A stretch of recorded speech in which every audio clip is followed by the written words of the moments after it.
Oui, tu es saint. Mon âme t'adore, Seigneur. Oh, Jésus. Oh, oui, tu es saint. Mon esprit t'adore. Mon esprit t'adore. Oh, je ne veux pas t'adorer du bout des lèvres. Je veux laisser mon esprit, mon cœur t'adorer. Oui, tu es saint. Ton peuple t'adore. Ton peuple t'adore. Oui, nous t'adorons. Car tu es saint. Oui, tu es saint. Ton peuple t'adore. Jésus. Car tu es saint. Tu es saint. Mon âme t'adore. Jésus. Car tu es saint. Tu es saint. Mes pensées t'adorent. Jésus. Car tu es saint. Et à toi soit toute la gloire, Seigneur. Oh, dans les cieux, sur la terre. À toi soit toute la gloire. À toi.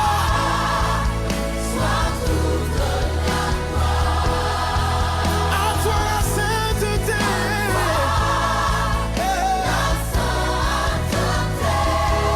Vers toi s'élève mon âme. Vers toi s'élève mon sang. C'est le parfum de ma vie. Mon sang. Oh, c'est toi. C'est toi. Oui, c'est toi. C'est toi. L'agneau sur le trône. Tu es le doux sauveur. C'est toi, le doux sauveur. Le doux sauveur. Et tu es également lion de Juda. C'est toi, Lion, lion de Juda. puissant guerrier. C'est toi, Puissant puissant guerrier. qui combat pour moi. C'est toi qui combats pour moi. C'est toi Yeah. qui combats pour moi. C'est toi, Dieu de l'univers. C'est toi, Dieu de l'univers. À toi soit toute la gloire. À toi. Yeah. toute la gloire. À toi la sainteté. La sainteté. Vers toi s'élève mon âme. S'élève mon âme. Toi s'élève mon sang. C'est le parfum de ma vie. Chant. Oh, c'est toi. Jésus le roi. À toi soit toute la gloire. À toi soit toute la gloire. Oui, à toi la sainteté. Seigneur, à ton nom tu donnes gloire. Vers toi s'élève mon âme. Yeah. Vers toi s'élève mon sang, c'est le parfum de ma vie.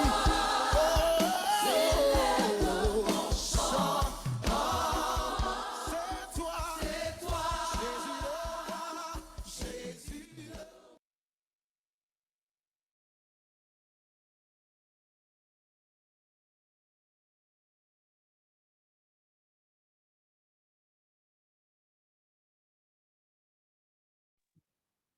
Bonsoir, Papa André. Bonsoir, maman Paulette. Bonsoir, bonsoir. Et nous attendons toujours les gens, mais entre-temps, je crois que tu as la plateforme déjà.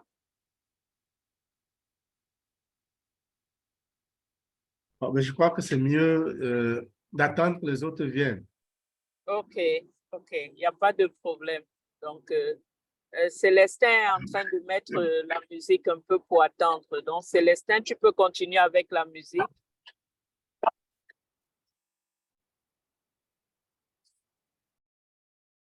Mon ami Célestin.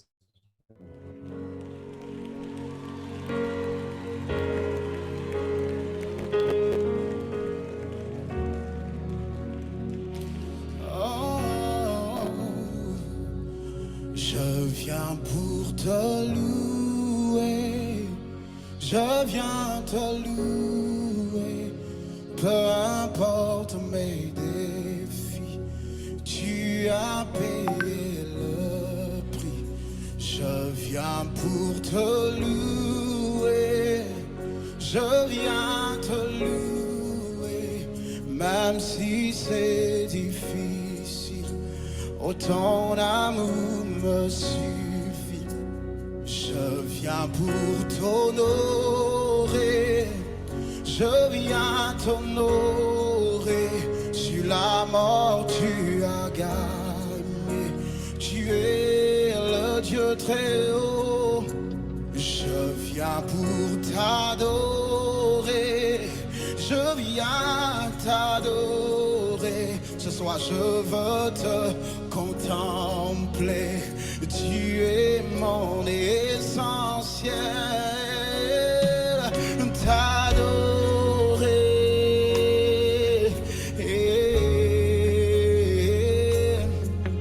T'adorer.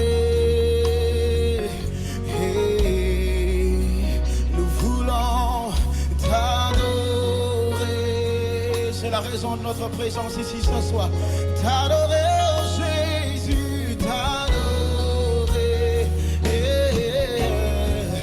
T'élever, t'élever, t'élever. Oh, t'élever, t'élever. Car tu es au-dessus de tout. Oh, t'élever, t'élever. Car tu en es digne. Oh, t'élever, t'élever. Je viens pour te louer. Je viens te louer. Peu importe mes défis. Ton amour me suffit. Et ta grâce me suffit ce soir. Je viens pour te louer. Aïe, aïe, aïe. C'est la raison de notre présence ce soir. Oui, tu es la raison et le but de ma louange. Difficile, ton amour me suffit. Je viens pour t'honorer. Ah, toi soit tout l'honneur en ce lieu. Jésus, oh, sur la mort tu as gagné, tu es le victorieux. Tu es le Dieu très haut. Je viens pour t'adorer. Aïe, aïe, aïe, aïe. Tu es la source et le destinataire de mon adoration ce soir. Rien que toi en ce lieu, oui, c'est toi que nous voulons élever. Toi notre essentiel.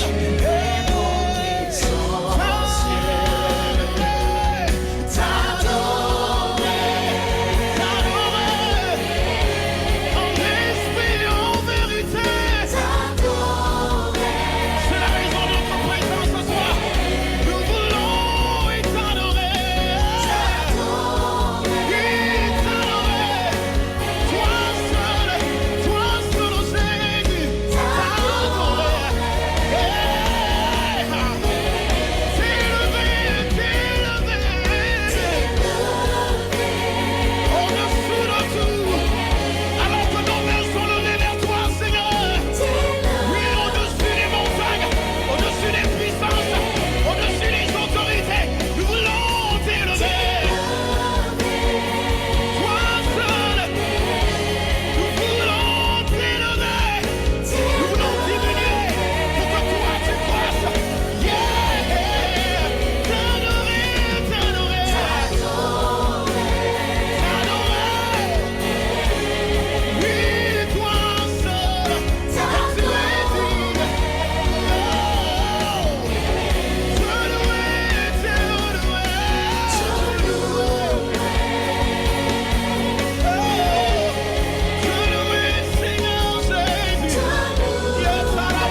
Est-il un adorateur ce soir pour pousser des cris de victoire, des cris de joie dans la présence de notre Dieu? Oui, Seigneur, ces cris sont pour toi. Alléluia. Alléluia. Alléluia.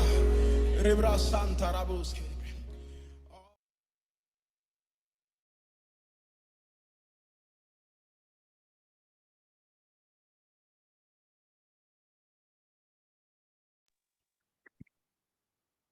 Papa, on va commencer.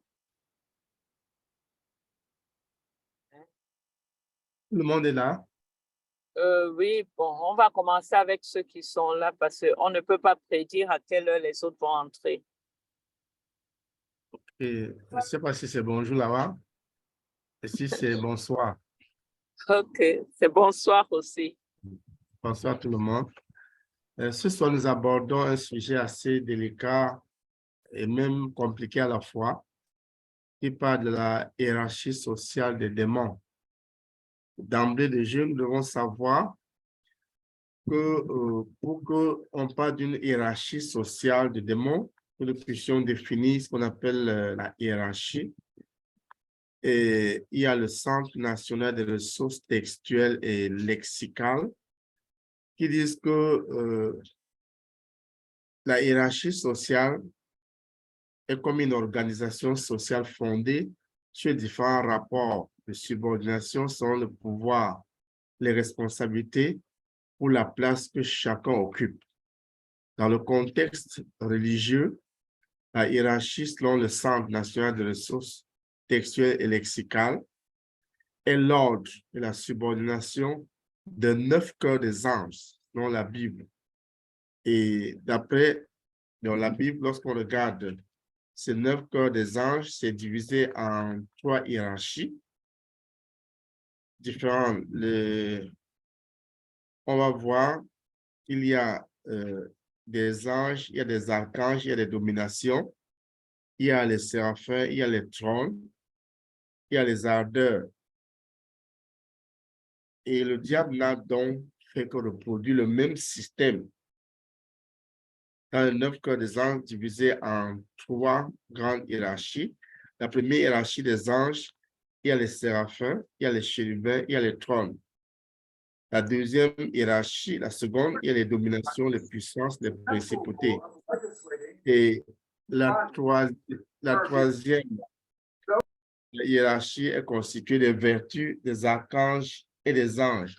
Donc, c'est dans ce langage-là que les anges sont constitués et les démons aussi n'ont reproduit que le même système afin de pouvoir mieux contrôler. Pour mieux saisir la dimension de la domination des démons, nous devons savoir qu'à la chute de l'homme, le diable s'est emparé de la terre et s'étant donc emparé de la terre, il veut, selon que dit le livre d'Ésaïe 14, il veut faire de la terre. Il veut devenir Dieu sur la terre comme Dieu l'est au ciel. Et pour qu'on parle donc d'une hiérarchie, il faut qu'on parle certainement du royaume. Et la Bible parle du royaume des ténèbres. Le royaume donc a 3 principes spécifiques. Chacun qui a le document verra le document, pourra lire avec beaucoup de plus de détails. Dans chaque royaume, il y a les principes pour comprendre le concept de territoire d'un royaume. Il y a les principes pour comprendre le concept de la constitution du royaume. Il y a les principes pour comprendre le concept du code du royaume. Donc, tant que nous ne pouvons pas saisir ces réalités fondamentales concernant ce que c'est que le royaume, il nous sera un peu difficile de comprendre la notion de la hiérarchie sociale des démons, parce que chaque démon est affecté à une catégorie d'activités précises, bien circonscrites, bien déterminées. Ils ne sont pas comme nous à l'église qui mettons un peu le ras, le bol, on met les pieds dans les sandalettes, on mélange avec les chaussures en même temps. Non, chez eux, c'est tellement organisé. Et je crois que ceci devait nous aider à nous ressaisir et à nous revenir sur le principe de Dieu quant à ce qui concerne la hiérarchie. Parce que nous insultons facilement notre pasteur, nous insultons notre ancien, nous insultons notre diacre, parce que nous sommes peut-être plus anciens qu'eux dans la foi, oubliant que le simple fait qu'ils aient reçu de Dieu une onction, les place au-dessus de nous et constituent de fait une hiérarchie. Et en violant cette hiérarchie, nous violons les principes de Dieu et nous mettons le Dieu qu'ils ont choisi en cause. Donc, dans le premier principe pour comprendre le concept du territoire du royaume, en un, nous saisissons que chaque royaume possède un territoire. Le ciel est un royaume réel, un gouvernement réel. Jésus dit que ta volonté soit faite sur la terre comme au ciel. Un roi n'est pas roi s'il ne possède pas un territoire à diriger. Le Fils de Dieu est venu pour récupérer le territoire pour l'homme. Sans territoire, aucun royaume ne peut exister. La richesse d'un roi se mesure à la richesse de son domaine. Notre destinée en tant qu'être humain est attachée à la terre. Nous avons été créés pour la terre et nous sommes sur la terre, devant donc exercer la domination sur la terre telle que Dieu l'a bien précisé dans le livre de Genèse 1. Faisons l'homme à notre image, sur notre ressemblance et qu'il domine. À l'époque, ce n'était pas dominé au ciel, c'était dominé sur la terre. Le deuxième aspect des principes pour comprendre le concept de la constitution du royaume. Chaque royaume a une constitution.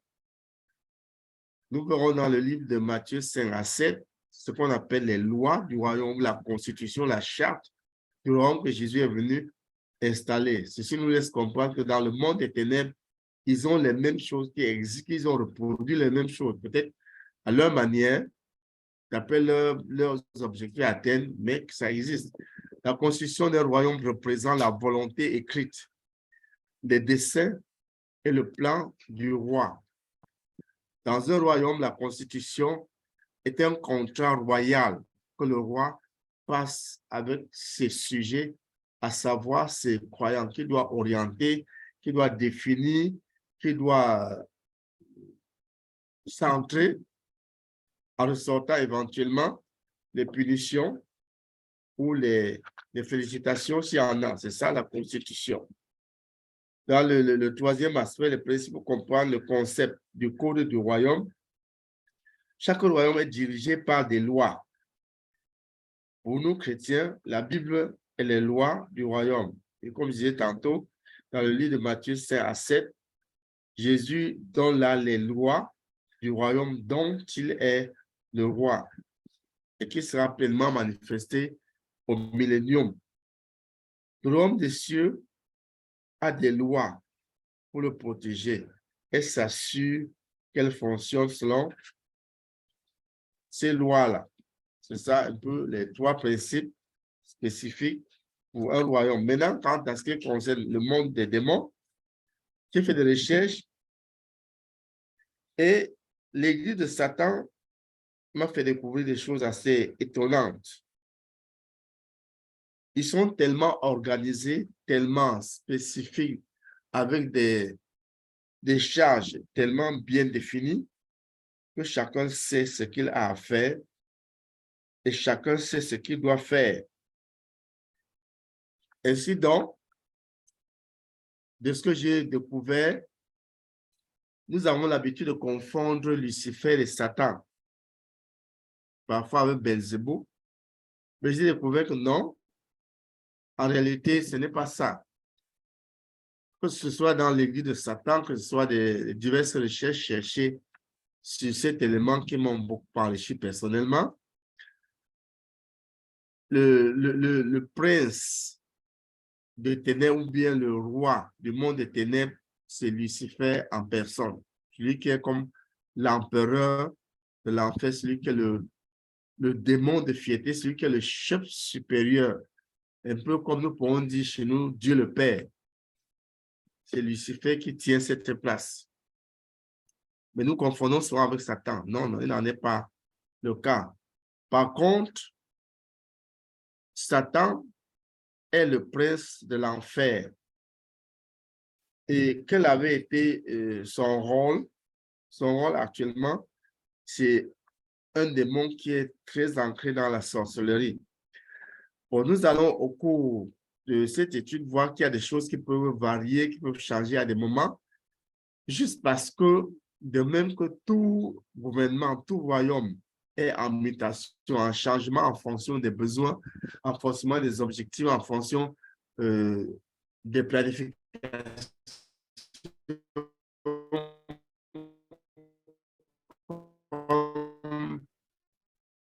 Chaque État, par exemple, a des ministres qu'on peut changer, qu'on peut varier, mais les postes restent les mêmes, les charges restent les mêmes. Un ministre peut avoir changé de fonction, mais il reste ministre, mais sans avoir le même portefeuille.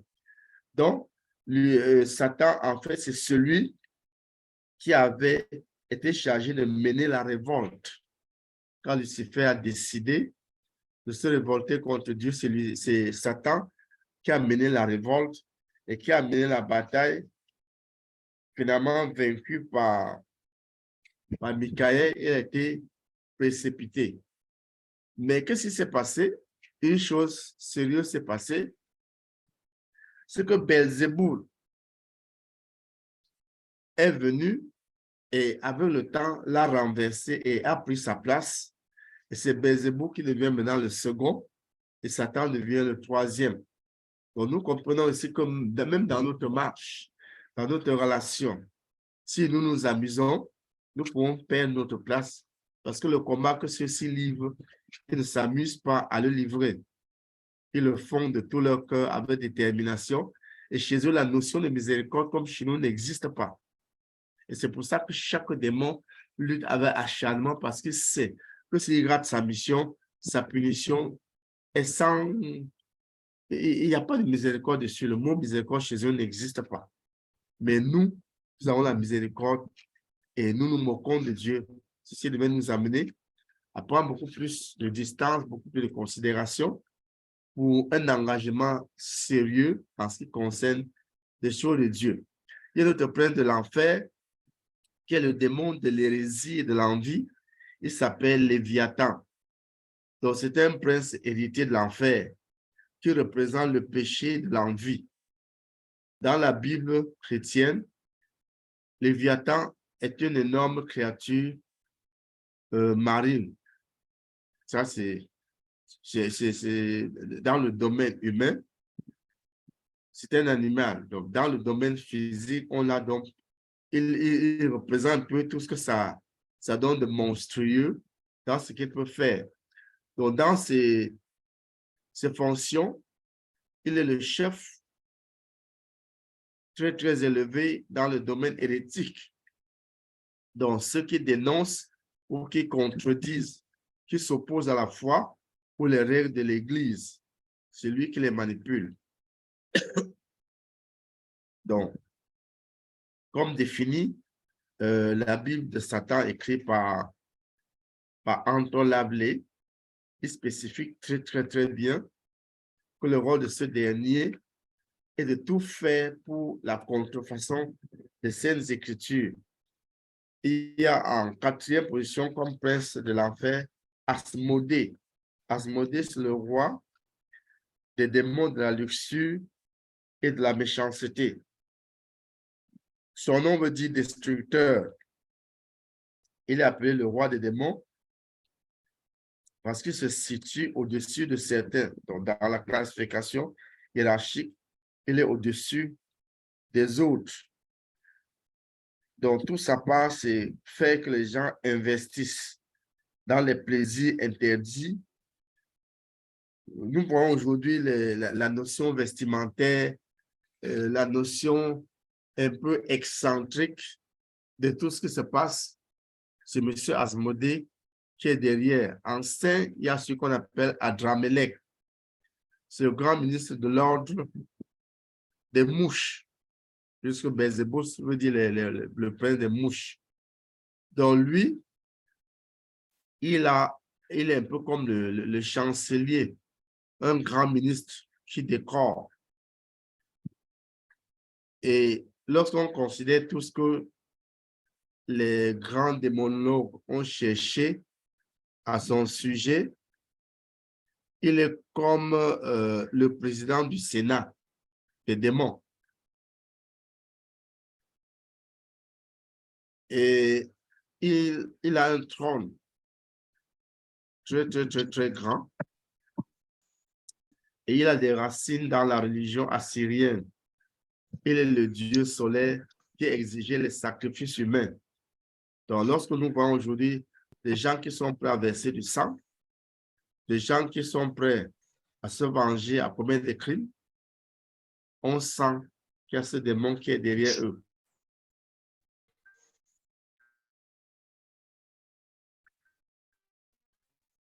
Je crois, quelque part, qu'en connaissant ceci, cela nous sera bénéfique dans la localisation par là, discerner, savoir exactement que cet acte-ci est posé par X, Y démon.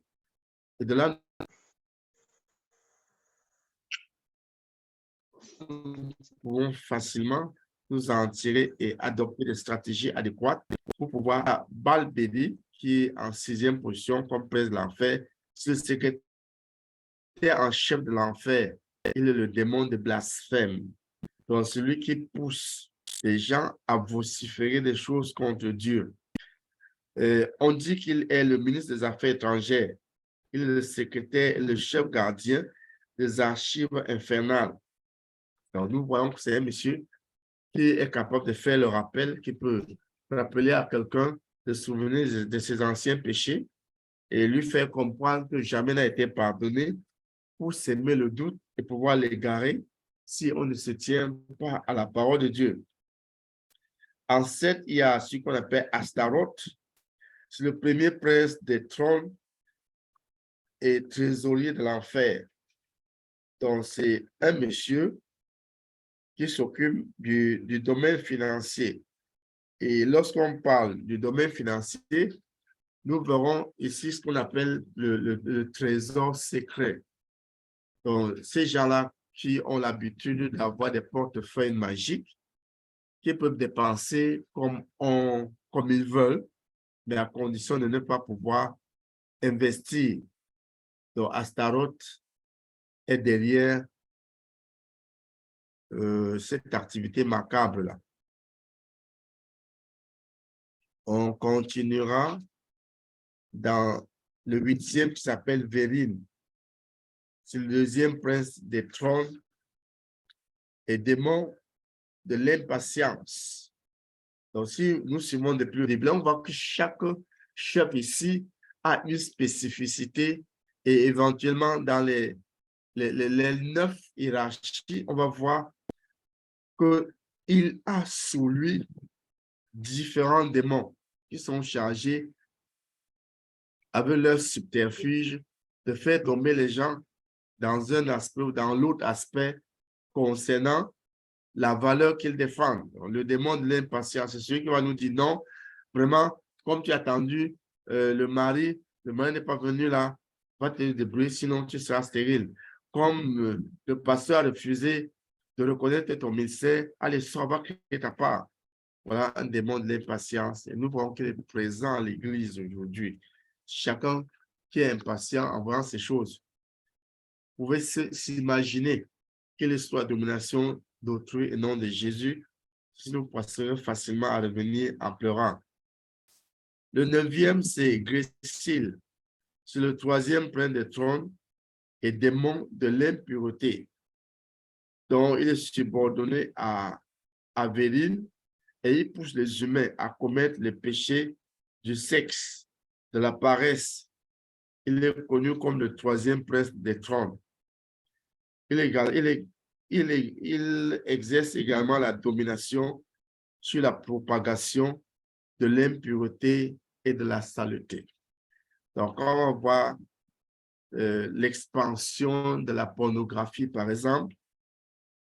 C'est ce démon-là qui est derrière.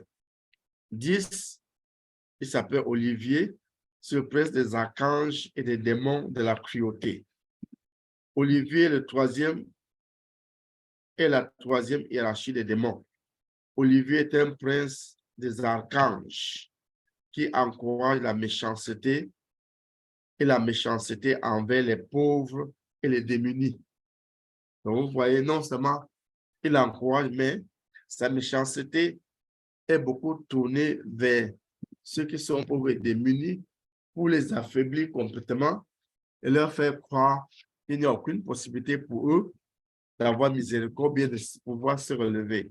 De là, on verra facilement que les pendaisons, les empoisonnements sont nombreux. Et c'est ce démon qui est derrière. 11, il y a Luva, le prince des anges. Sur la hiérarchie de Michaelis, ce démon est le seul ange déchu parmi l'ordre des anges. Il est aussi appelé prince des anges. Ce démon donne la possession. On est occupé d'aller chercher les démons pour assainir ceux qui tentent de chercher à sortir. Donc, il enlace les gens avec des esprits. Il a vérifié que le prince de principauté des démons, la désobéissance. Donc, nous voyons que celui-ci, il est spécialiste par la désobéissance. La désobéissance, loin d'être ce que nous pouvons penser, simplement un aspect ésotérique ou bien occulte assez profond. Parce que quand on est désobéissant, si nous considérons 1 Samuel 15, verset 22, verset 23, le mot qui traduit désobéissance traduit en même temps divination, traduit en même temps magie, traduit en même temps sorcellerie. Autrement dit, quand nous sommes désobéissants, nous sommes sorciers. Pourquoi? Parce que dans la désobéissance, nous voulons dire à notre responsable qui nous donne des ordres que mais tu peux quoi? Nous sommes plus forts que toi, on s'en fout. 2, il y a la divination qui est la dimension connaissance dans l'occultisme. C'est pour dire à celui qui nous donne des ordres que mais je connais plus que toi, laisse-moi tranquille, je m'en fous. C'est la magie et la magie est le domaine occulte qui contient des objets vecteurs de puissance. Autrement dit, celui qui désobéit devient un peu comme Jonas dans le bateau. Comme vecteur de puissance, il devient un instrument de malédiction. Donc, ceux qui désobéissent, ils vont très loin et pour des actes dont les conséquences sont assez désastreuses. En 13e position, il y a Bémon, qui est le veilleur de nuit de l'enfer et cuisinier de Satan. Donc, on voit celui-ci, il est spécialiste dans les choses comme la gourmandise. Et pour les gens, à une consommation excessive de nourriture, à des goûts démesurés, parfois pas seulement dans la dimension de nourriture, ça peut être dans d'autres dimensions comme la cupidité d'honneur et tout ça. Dans la Bible de satanique, le décrit dans la version hébraïque comme Satan. Or, quand donc on regarde, d'après certaines études, on voit que ces démons, d'après la dimension kabbalistique, ces démons ont pour but d'introduire de faux dieux ou des démons qui exigent qu'on les adore. Il y a des faux esprits qui trompent les hommes avec des divinations et des prédictions. Nous allons voir cet aspect-ci qui a gagné beaucoup l'Église aujourd'hui avec des prophéties. Beaucoup disent qu'ils sont des prophètes, alors que c'est des esprits de divination pure et simple. On prédit des choses parfois qui peuvent être vraies, mais qui, au fait, n'ont pas un fondement scripturaire. Parce que ce qu'ils disent ne constitue en rien dans le domaine du royaume de Dieu et n'honore vraiment pas Dieu. Et il y a d'autres démons dont le but est seulement de verser la colère, d'inventer des mots, de créer des situations. Il y en a, ils sont des vengeurs du mal. Ils sont seulement prêts à aller venger un mal. Et on va les simuler un peu aux démons de bien, mais en fait, il n'y a pas un démon de bien. Là, c'est pour tromper la vigilance des hommes.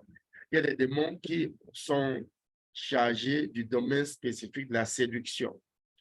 On verra par exemple dans l'Église ces sœurs qui sont des enflammeuses. ces frères qui sont des dons juans.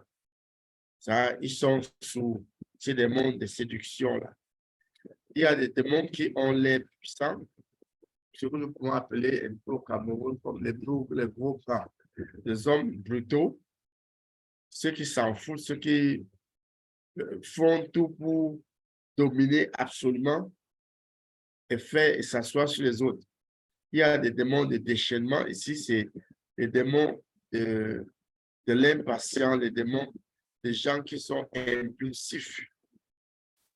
Il y a des démons inquisiteurs ou procureurs, ceux qui sont chargés de faire des enquêtes, chargés d'accuser, chargés de trouver des torts sur les autres. Il y a les démons des temples, dont le but est de chercher à tromper la vigilance des gens pour leur croire être ce qu'ils ne peuvent pas être. Alors, on voit donc ces démons, dans un autre aspect, sont divisés en 3 ordres. On a vu l'ordre des anges. On va commencer par, dans le premier ordre des démons, on va voir Belzéboul, il est le chef suprême qui a remplacé Satan. Donc, lorsque Satan a échoué, c'est Belzéboul qui a pris sa place et c'est Lucifer qui est en tête. Un peu dans Lucifer, c'est Belzéboul qui vient. Et Satan, donc, qui a été détrôné par Belzéboul, vient en 3e position.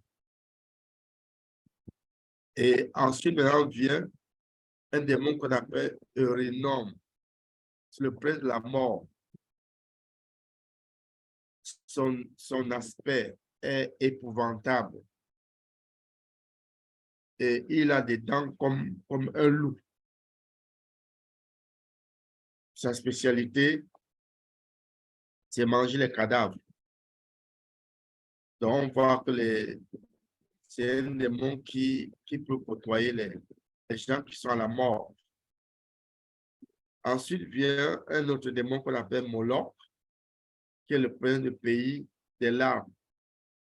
Donc, on voit que c'est quelqu'un, c'est un démon dont sa spécialité est de créer des larmes, des pleurs. Nous allons voir qu'à l'église, il y a des personnes parfois qui couvrent leurs iniquités par des larmes. Quand on fait n'importe quoi, leur priorité de chrétien est finie, il ne faut que verser des larmes. Parfois, c'est des larmes qui ne signifient absolument rien.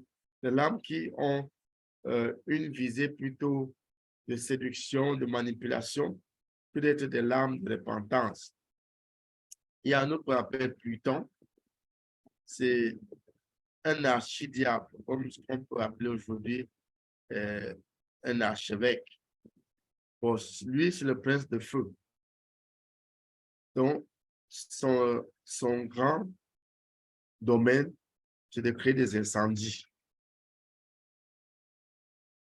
Et il est spécialisé dans les travaux forcés par des gens qui sont condamnés à mort.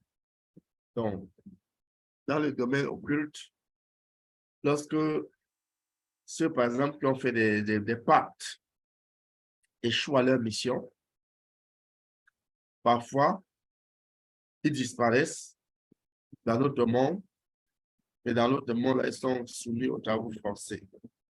Il y a Pan, qui est le prince des incubes, des démons mâles. Donc, c'est celui-là qui est le spécialiste de ce qu'on appelle dans la queue d'âme, les succubes et les incubes. Donc, c'est le démon mâle qui va coucher avec les femmes la nuit, ou les couches de nuit. L'élite, par contre, ce sont les démons femelles qui produisent les couches de nuit chez les hommes pendant qu'ils dorment bien en journée, cela dépend. Il y a un autre démon, il s'appelle Léonard, il est l'inspecteur général de la sorcellerie, de la magie noire et des sorciers. Donc, tous les sorciers, ils obtiennent leur pouvoir et leur cahier de charge chez ce démon-là. Il y a un autre démon qui s'appelle Palbérip. C'est un grand pontife, donc il joue un rôle très important dans le domaine sacerdotal, trompant la vigilance, créant des alliances. Et il est le secrétaire général, conservateur des archives de l'enfer. Donc, celui qui de temps en temps va ramener certaines choses qui étaient vieillots pour les remettre à l'ordre afin d'attirer de nouveau l'attention des hommes. Nous allons voir par un exemple assez frappant. Il y a quelques 20 ans, 10 ans en arrière, les femmes, par exemple, qui avaient un fessier arrière assez important, étaient ridiculisées. Mais aujourd'hui, c'est plutôt l'inverse. Donc, c'est un démon comme celui-là qui ramène ces choses à la mode, vend des mérites pour détourner l'attention des hommes sur le but essentiel qui est le royaume de Dieu. Il y a Prospère-Pine. C'est une archidiablesse, souveraine princesse des esprits malins, dont son rôle, c'est de jouer, tromper, induire la ruse. Maintenant, le second degré de l'ordre des démons, il y a ce qu'on appelle Adramalek. C'est un grand chancelier. Il est le président du Haut Conseil des diables. Donc, c'est lui qui est chargé de réunir les hauts niveaux en réunion de crise pour des buts spécifiques. Par exemple, dans le document vers la fin, j'ai expliqué une chose qui se passe, peut-être que nous ignorons, mais qui est réelle, c'est qu'à partir souvent de 22 heures, il y a le démon. Chaque personne a un démon qui est derrière lui, même qui a des anges. Et souvent à la naissance, il y a un démon qui naît, qui est chargé de veiller sur quelqu'un pour chercher sa chute, et toujours derrière. De même qu'il y a aussi les anges. Donc, à partir de 22 heures, commence le conseil, si on peut appeler ça luciférien, la préparation du conseil de minuit. Puis à partir de 2 heures là, le démon, qui est le prince des familles, va se réunir dans une famille X, famille Y, et dit que dans cette famille-là, il y a tel qui nous dérange. Qu'est-ce qu'il faut faire? On va reporter son cas au démon du quartier. Le démon du quartier va réunir son conseil. Et si le cas est difficile, on va reporter au démon du village. Et si le cas est difficile, après le conseil de crise, on va reporter au démon de l'arrondissement. On pourra remonter au démon du département, de la région, du pays, de la sous-région, jusqu'à arriver au démon de l'Afrique ou bien au démon du continent. Maintenant, quand ça arrive au démon du continent, effectivement, tous les démons, les princes des continents vont se réunir avec Lucifer à minuit 00 pour débattre ces cas spécifiques. Et Lucifer, en dernier ressort, tranche.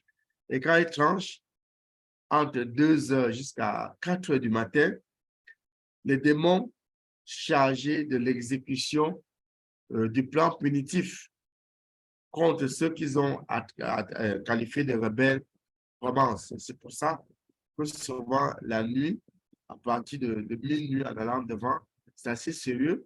Et tous les frères qui prient à minuit, ils sont privilégiés parce qu'ils livrent de réels combats contre ces forces donnant avantage plutôt à l'Église et protégeant ceux qui dorment.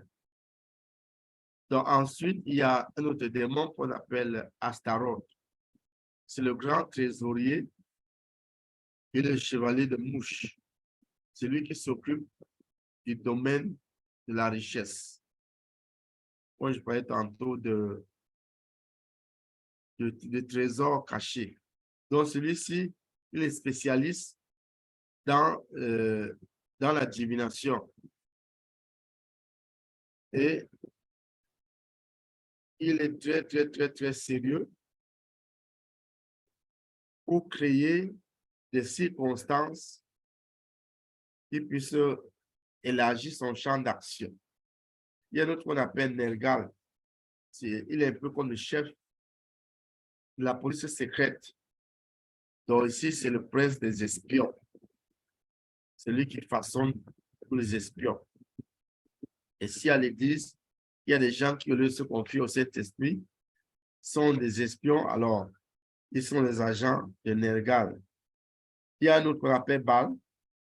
C'est le général en chef de l'armée infernale.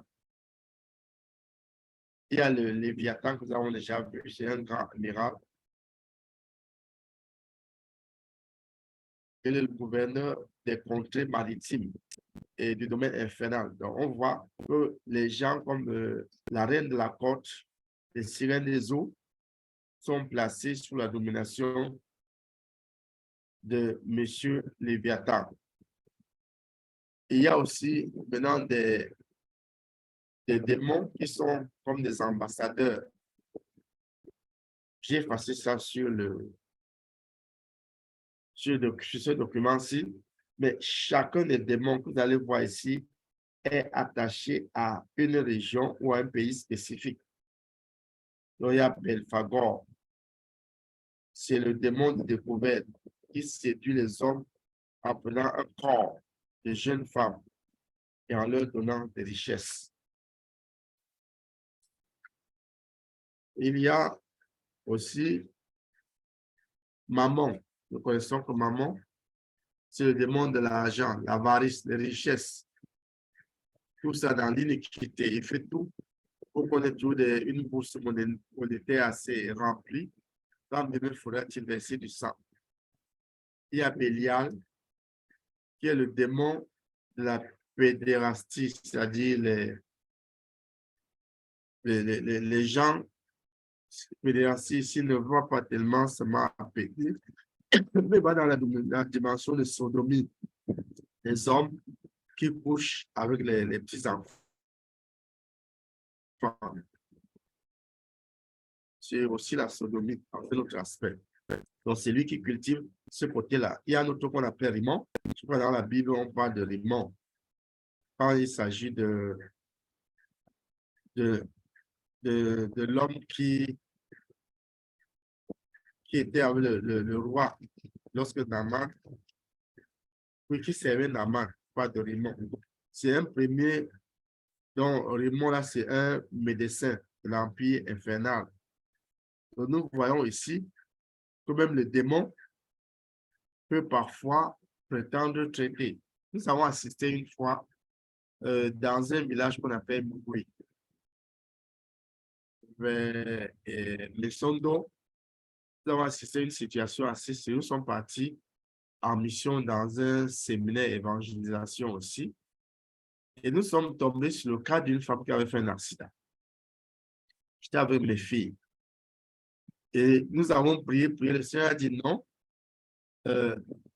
Cet accident a été traité par un sataniste. Alors, faites découvrir d'abord la souillure spirituellement. Et puis, vous demandez que le Seigneur fasse une nouvelle suture. Curieusement, quand nous avons fait cette prière, la femme s'est levée et elle a marché. Le pied qui était gonflé est devenu normal. Donc, il y a ces médecins cultes qui existent spécialement avec des démons qui sont chargés d'exécuter ces activités-là. On va voir, il y a eu des cas de personnes sur qui on met la perfusion. La perfusion va ailleurs, ça ne va pas dans son corps. Ce sont ces gens-là. Il y a un démon qu'on appelle Tammuz. Il est l'inventeur de l'artillerie. Donc, c'est lui qui s'occupe de tout ce qu'il y a comme arsenal militaire dans un centre de destruction. Il y a un autre qu'on appelle Udjin. C'est un démon qui est toujours prêt à aider les hommes. Il les aide en leur compagnie et répond à toutes leurs questions, mais pas positivement. Ici, c'est une manière, c'est des subterfuges dont le but est de détourner l'homme et lui faire croire quelque part que Satan est plus bon que Dieu. C'est un C'est un monde tellement rusé que si nous ne sommes pas armés, nous sommes en danger. On peut être trompé à tout bout de champ. Il y a notre appelle Martinet, celui qui accompagne les magiciens. Et il fait tout pour obtenir des accords. Maintenant, dans le département de la justice, c'est l'enfer, c'est Lucifer qui est le grand justicier, donc celui qui a le dernier mot. Et Alastor, c'est l'exécuteur des sentences du diable. Quand le diable donne des instructions sur quelqu'un, c'est Alastor qui est chargé d'exécuter. Maintenant, le troisième ordre de ces princes de démons, il y a Berdelet, qui est le maître des cérémonies, chargé du transport des sorcières pour les messes noires. Donc, quand il y a les rituels sataniques dans des régions spécifiques, c'est lui qui est chargé de l'organisation.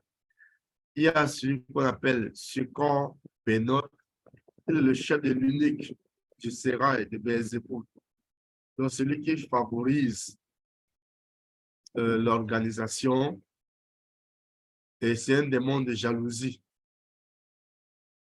Il y a Chamos, qui est le grand chambellan, le chevalier de mouche, c'est le démon de la flatterie. Donc, nous voyons aussi que même il y a des personnes qui sont spécialisées, qui ont les langues mielleuses. C'est ce monsieur-là qui est leur chef. Il y a Melchon, qui est le trésorier payeur des démons, qui travaille avec les hommes publics. Baisse le sang, on va te donner ceci, va, tu recueilles les couches hygiéniques des enfants, on va te payer ceci.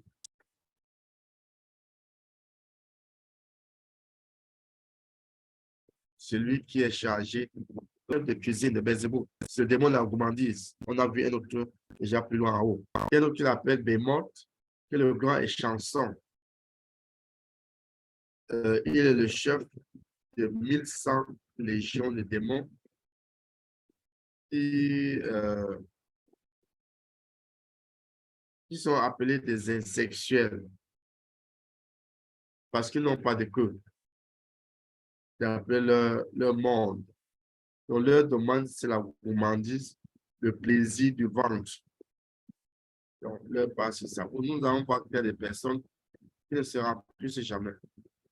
Ils peuvent manger, manger, manger, continuer à manger. Il y a un autre qu'on appelle Dagon. C'est lui qui est le grand panetier, qui est l'inventeur de l'agriculture.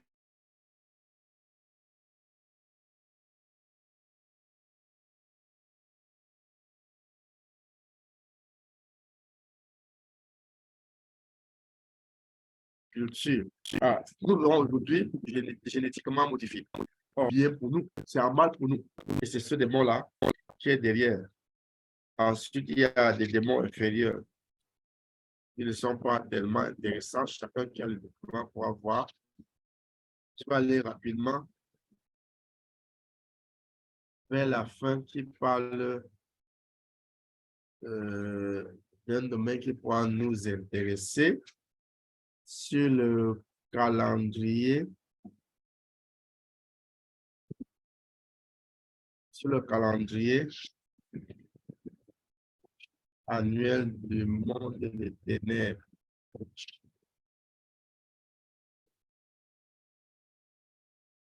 Parce que nous, enfants de Dieu, nous oublions que ces gens ne jouent pas, ils ont leur calendrier spécifique. Comme chacun, le document va avoir le temps de lire spécialement et de couvrir point par point ces différents démons avec leur rôle. Dans le calendrier annuel du diable, on voit à partir du 21 juin au 1er juillet, le jour des festivités et orgies démoniaques associées au sang des druides. Or, les druides, dans l'ancien temps, étaient les gens qui étaient chargés du service rituel ou cultuel, un peu comme on peut parler de Baal. Ici, ce sont les serviteurs de Satan qui ont échoué. Et à cet état spécifique, ils font des orgies et puis ils mangent leur chair, ils boivent leur sang en punition. Et c'est dans cet aspect que j'avais découvert dans un document que tous ceux qui sont engagés comme des humains au service du diable et qui échouent à leur mission, comme les sorciers par exemple, lorsqu'on les tue dans cette fête-ci, on presse leur corps et l'eau sort après qu'on ait extrait le sang. Le sang qui est sorti, ils vont boire ça dans leur rituel et l'eau qui est sortie, ils vont partager ça au Vatican. C'est ça qu'on emploiera pour l'eau, ce qu'on appelle l'eau bénite. Chacun qui a été catholique peut savoir ce que ça veut dire. Et maintenant, le corps qui est resté disait ce livre, on le brûle, on l'envoie également au Vatican et on partagera ensuite. Et c'est ça qu'on appliquera sur les gens le jour qu'on appelle le mercredi de Sange. Alors, chacun, petite instruction. J'avais vu ça sur un livre, malheureusement, je n'ai plus. Du 3 août au 7 septembre, il y a le mariage à la bête, les orgies sexuelles, les sacrifices humains.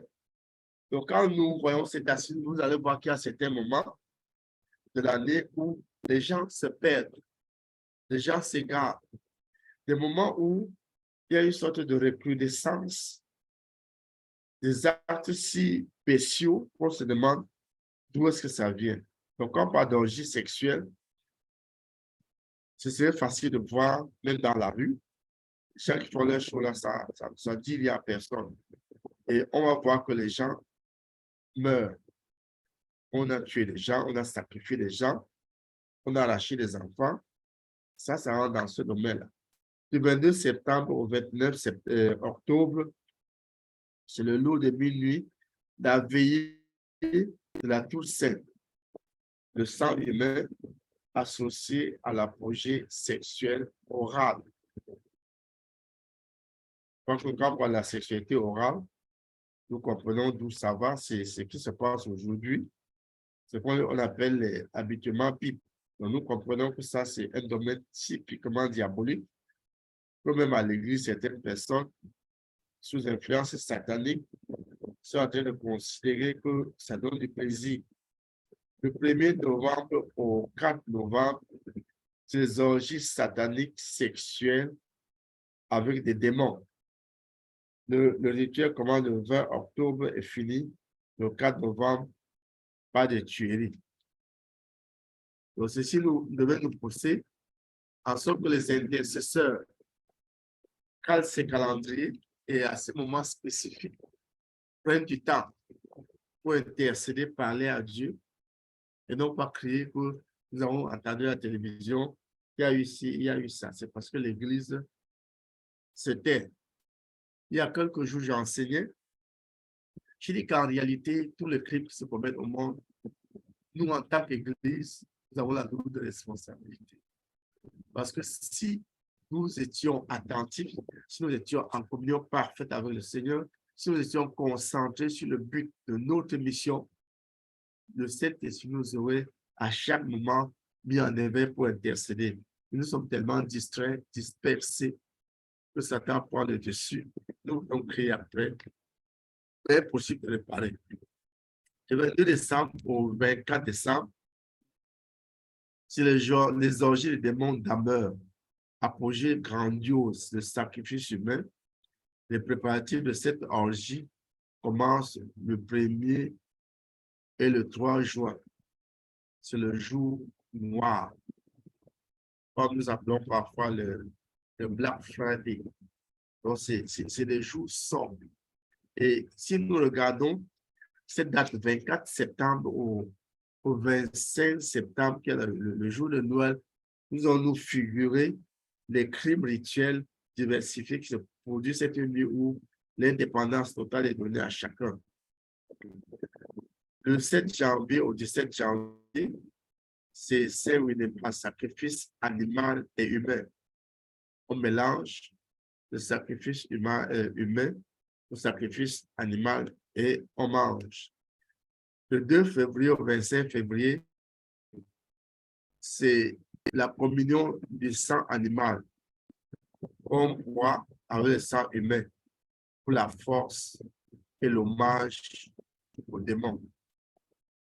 Ça, c'est le 1er mars.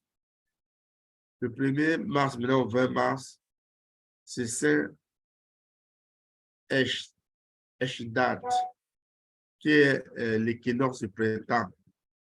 Là, ils boivent le sang humain.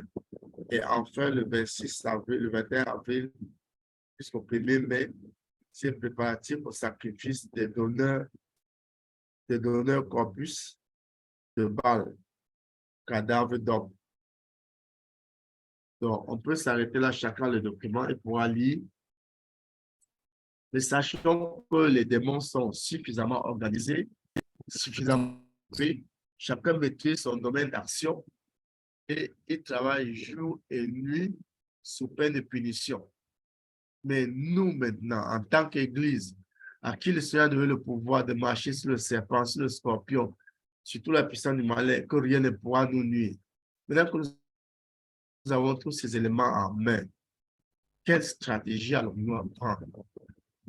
Allons-nous seulement subir, puis en tant que royaume dans lequel Jésus-Christ est roi, et le roi des rois, nous ayons fait des petits rois. Allons-nous en fait nous réveiller du sommeil, emboîter le pas, être munis des armes, ces armes spirituelles qu'il nous a données pour terrasser et imposer le règne de Christ, bien continuer à subir et à privilégier.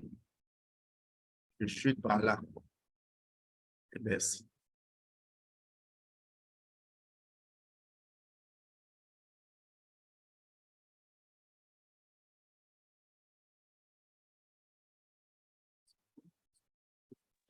Amen. Amen. Amen, L'enseignement est tellement amen. puissant. Alléluia. Amen. Est-ce que nous avons des questions? Vous pouvez poser les questions avant qu'on commence la prière.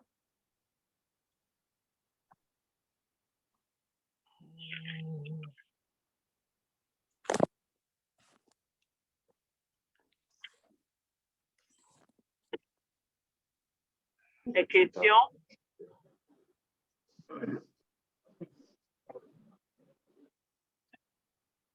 J'ai envoyé le document dans le groupe de délivrance des enseignants. Mais si vous avez, vous n'êtes pas dans ce groupe et vous êtes en train de suivre et ça vous intéresse, vous pouvez signaler au frère Yves et il va vous l'envoyer. Il y a une question de chez tonton Patrick. Tu peux y aller. Ouais, ce n'est pas une question en tant que telle, mais comme vous venez de dire que vous avez envoyé, je n'avais pas encore fait attention que le document a été envoyé, parce que je disais, ça a été tellement détaillé que j'ai bien envie d'avoir la documentation de beaucoup de choses. Parce qu'on apprend chaque jour. Et ici, là, c'est déjà vraiment très, très intéressant d'avoir tous ces détails qui me manquaient. Donc, ce n'est pas une question en tant que telle. Je peux même déjà lever la main. Mais il y a encore beaucoup, beaucoup à prendre. Amen. Merci.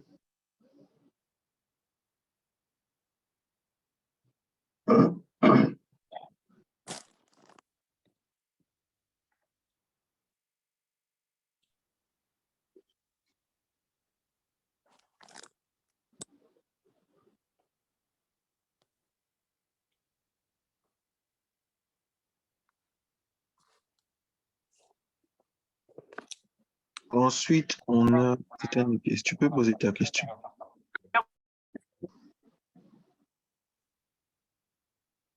Allô? Yeah, tu peux poser ta question. OK. Bonsoir tout le monde. Merci pour l'enseignement, Papa André. C'était très clair, concis et précis. J'ai une question par rapport à, je ne sais pas comment je vais la formuler, mais je voulais savoir, lorsqu'on fait face à un esprit, un démon, pour lequel on prie tout le temps, qui part et qui revient, ou alors pas qui part et qui revient, mais qui résiste. C'est-à-dire qu'on a fait une délivrance, on a prié pour la personne, on a vu beaucoup de manifestations en la personne, mais il y a un qui résiste. On s'est assuré qu'il n'y a pas un péché qui n'est pas confessé ou une porte ouverte. Le démon qui reste, est-ce que dans la hiérarchie, dans la hiérarchie, d'après ce que j'ai compris dans l'enseignement, les plus petits démons partent souvent rapidement parce qu'ils sont comme des chargés de mission. Et ce sont les plus tenaces qui restent. Quand on fait face à ce genre d'esprit, à ce genre de démon, comment est-ce qu'il faut procéder? C'était ça ma question. Nous devons comprendre, dans la hiérarchie des démons, on considérerait que ce genre de démon est un peu comme le capitaine du bateau. Quand le bateau fait naufrage, tout le monde doit partir et lui, il doit être le dernier. Or, nous comprenons que les démons, en général, ils ne possèdent pas la vie de quelqu'un pour rien. Il y a des alliances qui ont été contactées. Je vais prendre un exemple assez simple. Nous avons eu le cas, d'une femme. Son foyer était constamment en problème. Et la femme avait fait 18 ans avec son mari. Elle aimait sérieusement son mari. Et son mari l'aimait réellement. Dans le quartier, c'était un couple modèle. Mais dans leur chambre, c'était une crise continue et perpétuelle. Un jour, l'homme est venu nous voir en larmes. Il dit qu'il va divorcer. Nous avons dit, mais non, frère de ton état, comment est-ce que cela soit possible?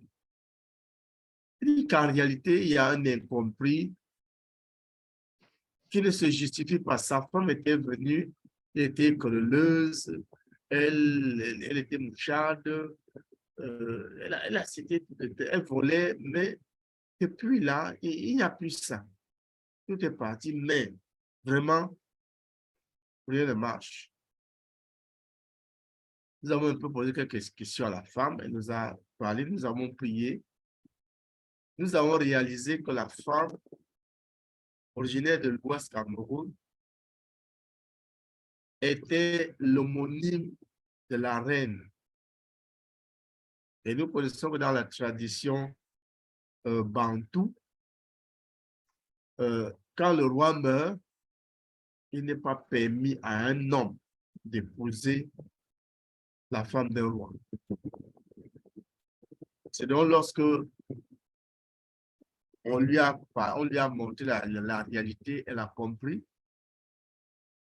on a pu prier pour rompre le lien d'alliance de ce nom-là et son mariage est revenu en ordre.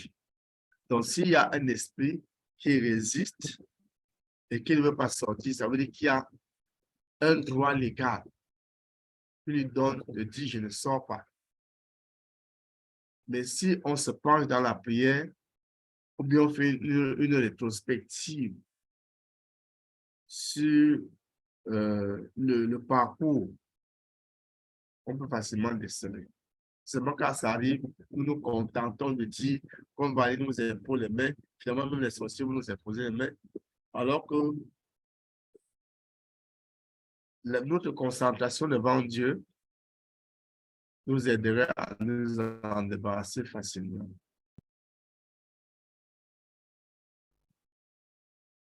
Ça, c'est l'élément de réponse que je peux apporter.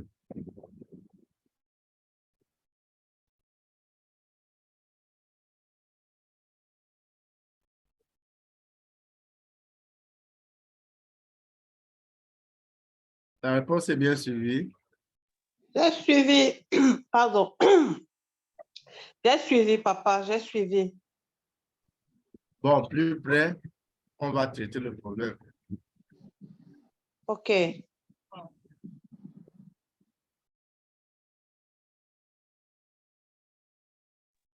Est-ce qu'il y a quelqu'un d'autre qui a une question?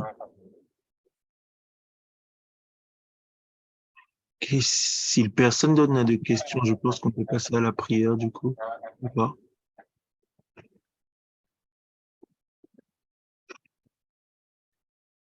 Et je pense pas qu'il y ait quelqu'un d'autre qui a une question. Donc du coup, Papa André, je pense qu'on peut passer à la prière directement.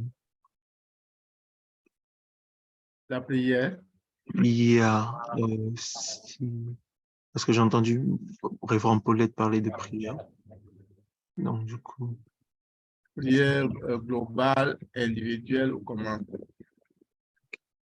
Révérend Paulette. Prière globale ou individuelle? C'est la prière globale, papa, pour fermer. OK. Maman Paulette donne une petite chanson. Oh, il n'y a point de Dieu comme Jésus. Il n'y a point de Dieu comme Jésus. Il n'y a point de Dieu comme Jésus. Il n'y a point de Dieu comme Jésus. Amen. Notre Dieu et notre roi, nous voulons élever nos âmes devant toi en ces heures de la fin. En ce moment où les subterfuges du monde des ténèbres sont devenus très subtils. En ce moment où Satan se transforme en ange de lumière. En ce moment où nous sommes oppressés de part et d'autre. En ce moment où ils veulent jouer notre foi. Nous prions que l'illumination du Saint-Esprit éclaire notre intelligence, afin que percevant avec l'œil d'en haut, nous puissions être ceux qui se prosternent et dont les yeux sont ouverts pour voir dans la vision de Dieu, afin de déceler les ruses raffinées de Satan et nous dissocier du mal pour servir le Dieu vivant et vrai. En ce moment où la race de véritables croyants se fait rare, nous prions que dans l'armée de Mashiach, de ce temps de la fin, nous serons choisis pour combattre le bon combat de la foi en restant fermes dans la sainteté de la parole d'en haut. Père, nous prions que chaque personne qui a assisté à cet enseignement soit équipée des dons d'en haut pour lutter efficacement, devenant comme un général de l'Éternel qui conduit la troupe à l'exemple de Gédéon, à l'exemple de David, pour terrasser l'adversaire et imposer le règne de Jésus. Que la grâce souveraine attachée à la victoire de la croix soit la portion de chacun d'entre nous, et que le privilège que donne le Saint-Esprit d'être d'Israël ambassadeur soit la portion de chacun d'entre nous.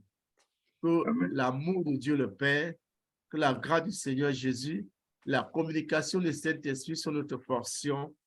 Allons victorieusement dans la conquête pour implanter le drapeau de Christ et proclamer partout que Jésus est roi et qu'il revient bientôt. Que sa grâce soit pleinement répandue sur chacun d'entre nous Au nom de Jésus-Christ. Amen. Amen. Amen. Amen. Amen. Amen, amen. Merci à tous d'être venus. Merci beaucoup, Papa Amen. André, pour l'enseignement. Ça nous a, je pense qu'on a tous été bénis et on rend juste gloire à Dieu pour ta vie et pour tout ce que tu nous apportes. Et nous reverrons jeudi prochain, du coup. Que Dieu vous bénisse abondamment. Passez un excellent week-end. Soyez bénis. Amen. Amen. Amen. Amen.